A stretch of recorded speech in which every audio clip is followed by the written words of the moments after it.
more of these like components that other people can deconstruct and have fun with. So there's a flower, a star. Is that Sakura one? Ooh, I don't think I have that one. And a heart. I'm not sure. It looked like they were all updated on the same day, but it doesn't mean they were published on the same day. Let's see. Then in the same vein is the donut gun here. And I put 3 of them down because when it starts spawning donuts... Oops, sorry, I didn't mean to shoot you. The donuts that get spawned looked exactly like the donuts that spawn. So once there's a bunch of them in your scene, you can't tell which donuts spawn anymore. Anyway, that's kind of fun, though. I think the max was 450. I turned it down to 100. So there's 3 of them. So I think we could get 300 donuts in here if we wanted. I don't know when performance starts getting hurt, so I didn't put too many in there. And that's Also, from radio. I updated my dispenser script to support like better support for guns. So you could have something like this donut script. I mean, sort of like this donut behavior where it shoots out with the dispenser. So yeah, I've added a bunch of stuff to it, where you can have like a random accuracy offset to the velocity. So you can have like like kind of like real guns where it's not like 100% accurate. So, And, oops, what does that mean? You can so change.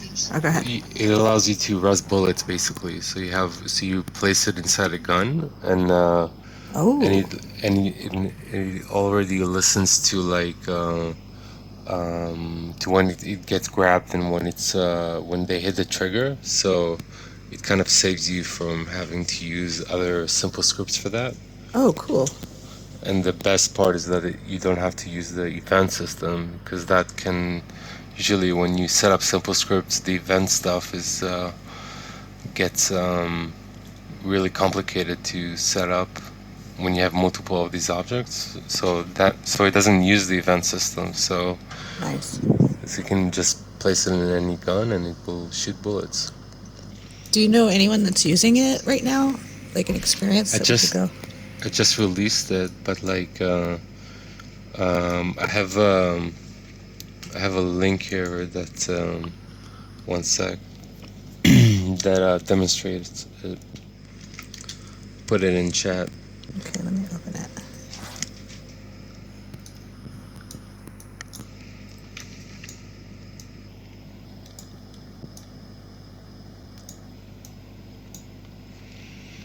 Oh, very cool. So I saw someone had like a Winterland world with a snowball gun. I wonder if they're using your scripts. At Beverly's World? Is it? I don't know whose it was. I saw it on a stream. So I didn't actually go there. I saw somebody in there playing with this very cool snowball gun. And right now I'm also working on like having a health system script, so you could have like with combination of these guns, you can have like damage or get med packs or and kind of display the health to each user and and act when someone dies or something based on an event. So that's also coming. So it looks. And, Oh, go ahead. no, go It's ahead. very cool. I was going to ask you. I'm trying to find the link while I talk, but the thing you put on Discord last week, and then it sounds like you're working. It sounds to me like you're working on some like game, right? You have, or at least game components. Right, game components mainly. Like basically I make the components, and me and Cerberus kind of think of like ideas to make games.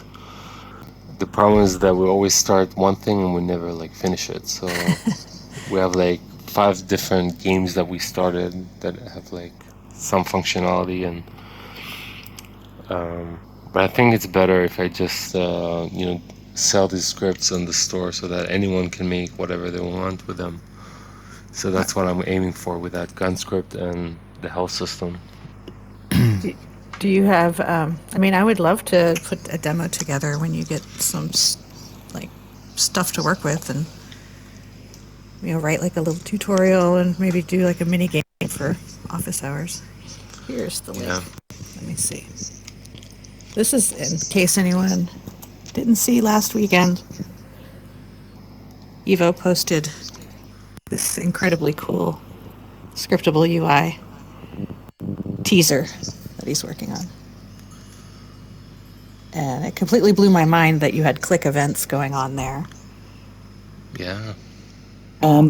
I just wanted to mention even one thing that you probably have to somehow put together is like making YouTube tutorials, because your stuff is complex, and unless people have like some guide, they will have a hard time. Yeah. I think that's one reason that you don't have more takers for your awesome scripts. I generally rely on having like good help text, so I hopefully they should be clear enough that you can kind of get what each thing does. But yeah, that's like the minimum I can do, basically, to like have the help text kind of explain everything. The video might be better to like because people are sometimes more visual and kind of need like more feedback, like seeing it in action. But but it's a lot more effort on my side, I guess. That's me. I totally need to see it. Yeah, that's just because people have different personalities, and some will never read anything. I read too, but I need to see and read. But I would like, as a future thing, I think I have a couple things planned, but as a future thing, maybe I'll work on using your scripts to build something for one of these demos. Yeah, I have this thing working on my own scene, so if you guys want to see it afterwards, I can show you guys how it is.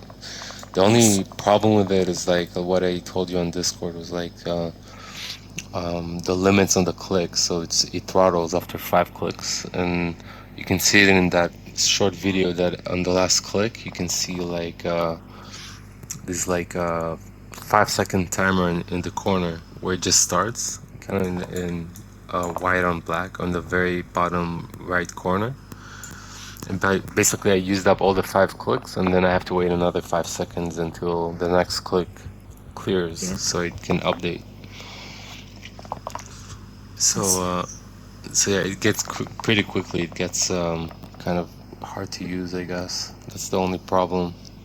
Yeah, but if you, like I was saying, if you design the use of it in such a way that it's not needed quickly, or that you need to change, quick. Like if what the usage is like you set up and you have plenty of time to set up your next action, like you don't need to use this quickly in order to win or something. Yeah, if you know exactly what you want to do with that thing, then basically 5 clicks should be enough to do what you want. But in general, sometimes you're like browsing it, right? It also has a scroll feature, so you can like... What? Yeah, it just didn't have enough items there. But on the right, there's there's a little bit of space, and there's supposed to be like a scroll bar with arrows and everything, so you can click those and scroll down. So it has like each page, like on the left is like a link to a page, and it can hold something like 60 different items in each page, and you can have up to 18 pages. Wow. Or 16 pages or something. So, but it could be like really expanded to a lot of things. Yeah, blows my mind. The idea was supposed to like support a whole inventory system, right? So like you could have like resources to build stuff, kind of like what I demo here. Here you can create a shovel or whatever, and yeah, it's supposed to be like potentially allowing us to do a fully survival / construction games in here. Wow, that's awesome. I sorry, just noticed that my microphone was muted for the last minutes and no one was hearing me. Oops. How performance intensive is it? Is it actually like physical in-world objects that make up It's the not. UI? It's a web page. Oh, it's a web page. Where does the throttle limit come from then? Because I update the page, like the interaction. It's every time I interact with the page, I update the URL, and that counts as like a refresh on sensor side. But because it uses like the fragment of the URL, Halo Carla? Oh, it does not update the page in practice. Ja, ich wollte wissen, ich bin wie viel Uhr? Hey, do you mind turning your mic Comment. down? X-Max? So so what was I saying? So yeah, so it's so I update, like I send updates to the page through the URL, and that gets throttled. The updates. Okay. Is that fully like HTML5 or does the Sensor web browser actually like use JavaScript and stuff? It uses JavaScript. Oh, so you can execute JavaScript in world, basically? Yeah. Via Okay. the media surface. Yeah. Is there a limit to media surfaces? Yeah. Okay. That's interesting though. I like that. Yeah. So yeah, basically we can make any interface we want basically with this system.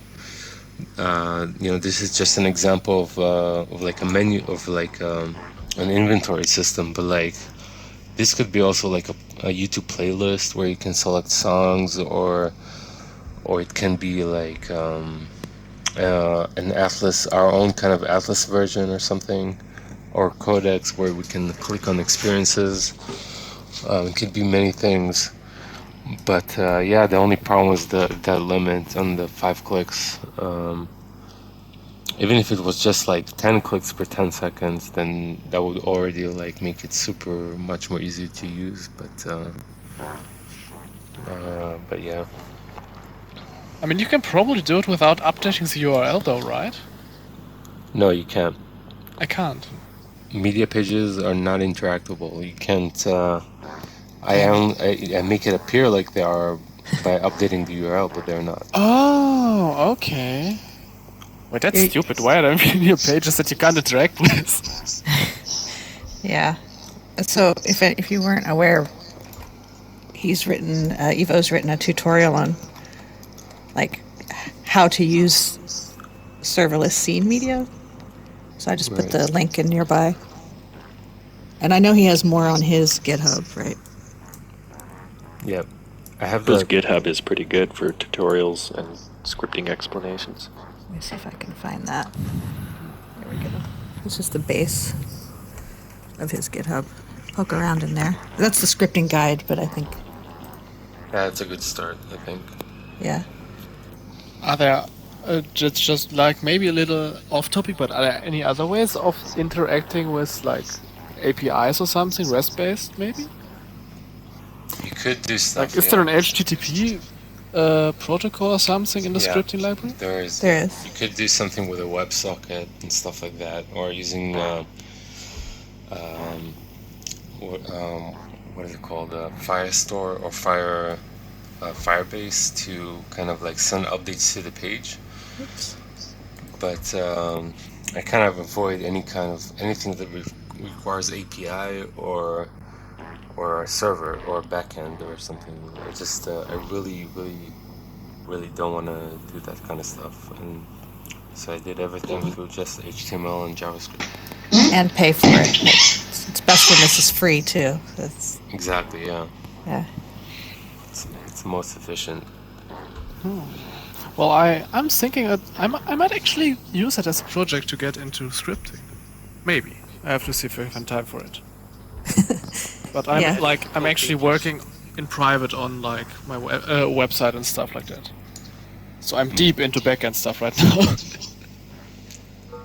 Yeah, we should cover the HTTP stuff here sometime. kind of excited to see the persistence API and how you can mix the two. Yeah, when are we getting that? 37.1, hopefully. Yeah, it's being tested and worked Is on. that next week? Yeah. Maybe, actually. I think a lot of what you were doing, Eva, was the days when we couldn't afford to go to the network. So yeah, we had to do a lot of tricks on the client.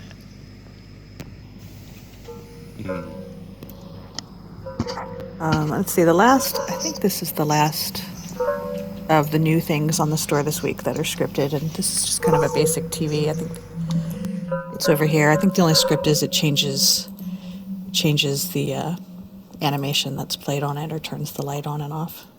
But it's kind of neat. Also from Radio, who made the donuts. That hammer sounds crazy. Yeah, that's because he's unauthorized, or whoever's using it's unauthorized. Oh, this is uncool. Getting shot. So internal new things this week. A lot came out in the scripting API. I haven't had a chance to try the first one, which is the camera API, but you can see drag a new camera out. It now has movable script toggle, and then there's the whole script API that you can set as active camera. You can control whether it's for the agent, whether the agent can pan and tilt the camera, or whether they can't do anything to the camera at all. And also resetting and getting the active camera. I've added the ability to teleport to name spawn points, and I also haven't tried this yet. I think, Madai, you were playing with this last night. But my assumption is you just name your spawn point some cool name. I looked at that very briefly and then didn't play with it. Really. Yeah, I use that with teleport to location. It looks like you should be able to toggle the initial spawn point thing, but it doesn't. Oh, Is this Cat doing this, or who is this? It starts with an L. Yeah, let's ask them first. Hey, Lumeroff, is that the name? Do you mind stopping? Thank you. Okay, yeah, so back to what we were talking about. So then, yeah, the client open user store, I think we demoed that last week. It's a simple script where you can just put a user store in there. And it will open up the user store. Also, the new error behavior modes. All right, I get to use my fun scripts. Ruth, do you mind? We're in the middle of a meeting. Thank you. I don't know if anyone's tried these yet. They're super brand new, so I'm guessing no one has. But the different modes for logging errors. And in the scene settings now, we have the ability to add scripts that get changed frequently. And I haven't tried this yet, but my understanding is that this will, if you have one script embedded in multiple objects, when you re-upload, it'll just automatically update all your objects for you, so you don't have to go looking for each object to update the script. That's super exciting for scripts that control stuff in big scenes. Yeah, I mean, I think finding your scripts is like the biggest problem, and I think this is one step in the direction of helping groom and maintain where all your scripts are. Sorry. Oh, no problem. And so the topic for today actually is troll control. So first we're going to look at existing things that are on the store. You see the Banhammer is in here. It's somewhere. This was contributed by Leslie a while back, but it still seems to work. I put it in the scene and tested it out on myself. I haven't opened it up to any admins, but there is the ability to add an admin list. If I had wanted to add anyone that I knew would be here today, I could have done that, and then you could ban people. But just common knowledge that this banhammer does work. Gindipple store, I saw an ejector ban script, but I was not able to get it to work. I assume it's script commands only, like script to script. Is anyone familiar with this script? The last time I saw that script in the wild, he had me go to one of his worlds to test it because it was broken and he'd fixed it. And that was like 8 months ago, so I don't know. Yeah, I dropped it in a scene and I tried it, and I even tried a chat command to send like these commands, but I didn't understand how to parlay in a chat command. Like I can send a command eject. I don't know, it didn't work for me, but maybe that's just because I wasn't using it properly. So I basically spent my time just writing like my own access control script, and worked a lot with Mad-Eye over the last couple of weeks, just debugging things and talking about how we can do this. I kind of based it on a mix of Leslie's visitor tracker script and his banhammer script, both of which are on the public repo. And the idea is basically that, you know, we do have moderation tools for scene owners when they're having events or any other kind of thing, but sometimes, like if a pack of trolls come in at once, it's really kind of hard to be copying their handles into two different tools, like kicking and banning, and it's kind of clunky. And I think we were at a party about a week ago where the script or the scene owner didn't even know how to use the tools, didn't know they existed, and the trolls were just like pouring in, and so it just became a really bad time right away. So I had the idea, like, let's make sort of what's called an access control, like a security gate.